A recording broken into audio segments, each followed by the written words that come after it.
In this lecture, we will build a hands-on project, a speech recognition program that responds to what we say.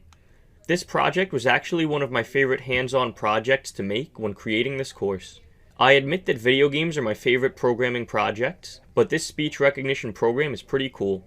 It's time to put together the knowledge that we learned in this section to allow us to talk to and get a response from our computer. That's right, the skills we learned in this section can teach you how to talk to your computer, have it understand what you say, and respond to it. Up at the top of the program, we will import the speech recognition package we have been working with in this section. Next, we will create a variable named user_input and initialize it to an empty string. After that, we will define a function named getUserAudio. Inside of this function, we will use the global keyword on the user_input variable so that we can set the value of it from within this function. Then we will type with mic as source, and indented underneath this set audio equal to recognizer.listen and pass in source. Then we will set user_input equal to recognizer.recognizeGoogle and pass in audio. Next, we will create a recognizer variable and set it equal to speechRecognition.recognizer.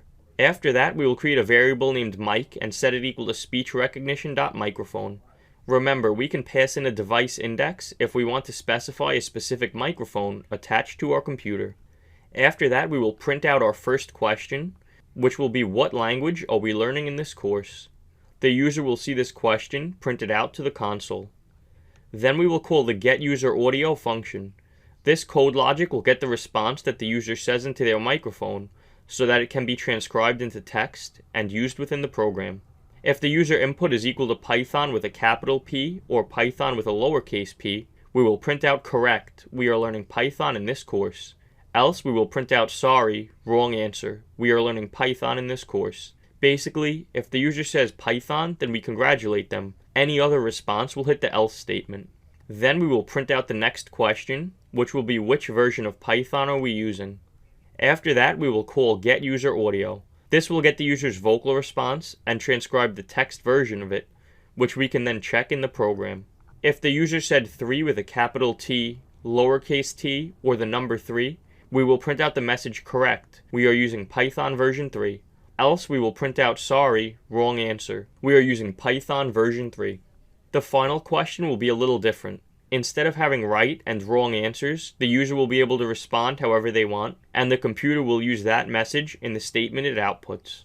For example, let's print out the question which section of the course has been your favorite. Then we will call getUserAudio. Finally, we will print out I am glad you enjoyed section, and then concatenate the user input to the end of that. So whatever number the user says is appended to the end of the output string. Then we will run the code. Notice when we answer the first question, our response is then printed, and then we are prompted with the second question. This happens for all 3 questions. Great work! You now know how to write speech recognition programs in Python. In the next lecture, we will look at a recap of what we learned in this section of the course.